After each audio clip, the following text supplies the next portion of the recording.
and welcome back. My name's Katie from Wild River Herbs. Today we're talking about jewelweed, this amazing plant right here. And if you haven't already been introduced to it, it's also called spotted touch-me-not. And that's because the seeds actually burst open when you touch them. This is a really fun plant to teach kids about because when they come up to the seeds and touch them, they explode, and it's really exciting for them to learn about the seeds.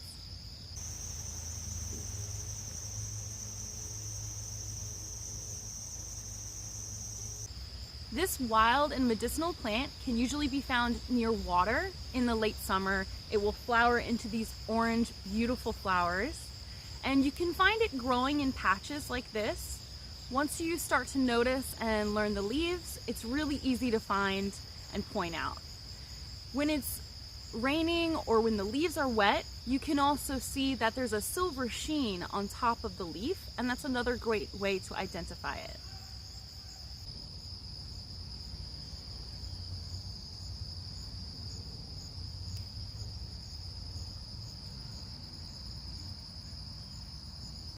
As I said, this plant is a really great ally. It's a super great plant to have as your friend because it always has your back. When you're in trouble and you have poison ivy, this plant is an amazing remedy. It's truly wonderful to be able to seek it out when you're in such dire need.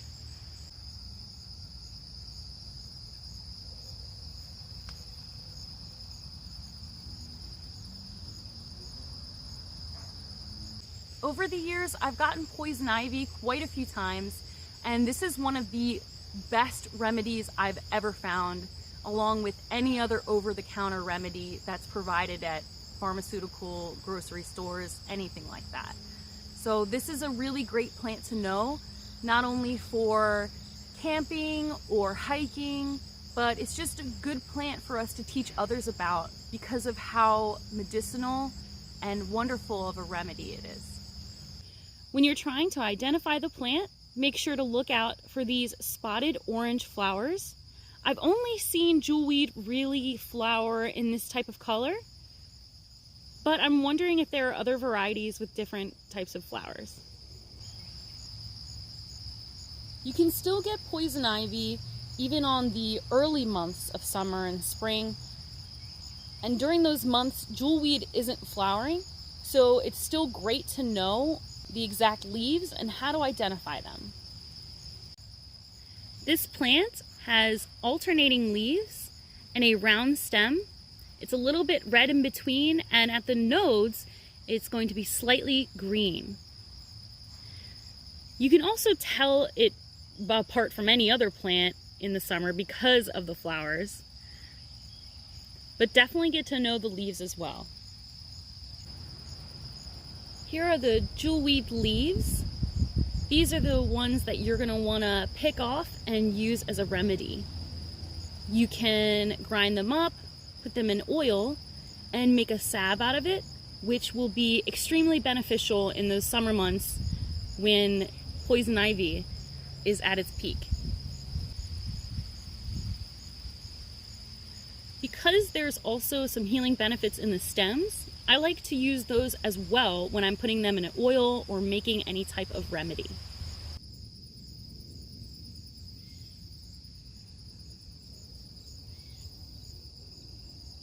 This plant is taller, but it definitely doesn't grow above about 4 to 5 feet high. Quite a few years ago, I got poison ivy all up my arm and especially in the corner of my eye. This was extremely uncomfortable and painful, and as you can imagine, it was difficult for me to find a remedy at any kind of drugstore because I was worried about putting chemicals in my eye. So I sought out this plant, took a few leaves, stems, and broke them up into a cup with a little bit of water. I took that jewelweed water and put it in the corner of my eye, and it immediately relieved any discomfort and healed it very quickly. It was amazing. I was so happy to find this remedy, and it helped me so much. This plant is actually really watery and juicy, so unlike plantain or other herbs and plants that you might have to chew up, This one has a lot of water in it. So really you just need to break up the plant and then you can put it on your skin.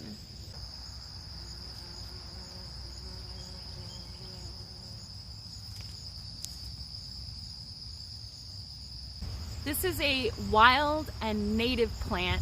It's also so important for pollinators. You might be able to see some pollinators flying by. It's got so many flowers, and all of the bees and insects in the area are really enjoying all of its food sources.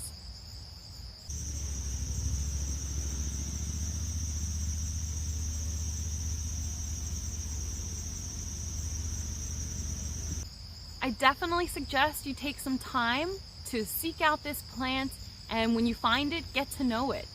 It's such a great friend to have, and I hope you all really take advantage of any of the healing benefits it has when you do suffer from poison ivy.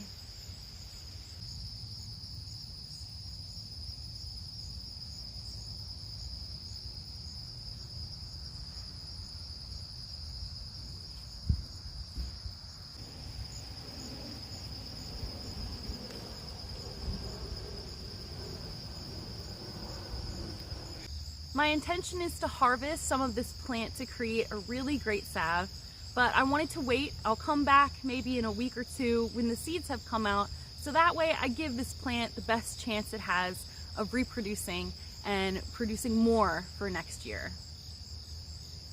Thank you all so much for watching. I hope you enjoyed this video. You can find me at Wild River Herbs on Instagram and Facebook. Any of those links will be down below. Please like, comment, and subscribe. I'd love to reply back to any of your comments in the video, and I hope to see you soon in the next one. Thank you so much. Bye.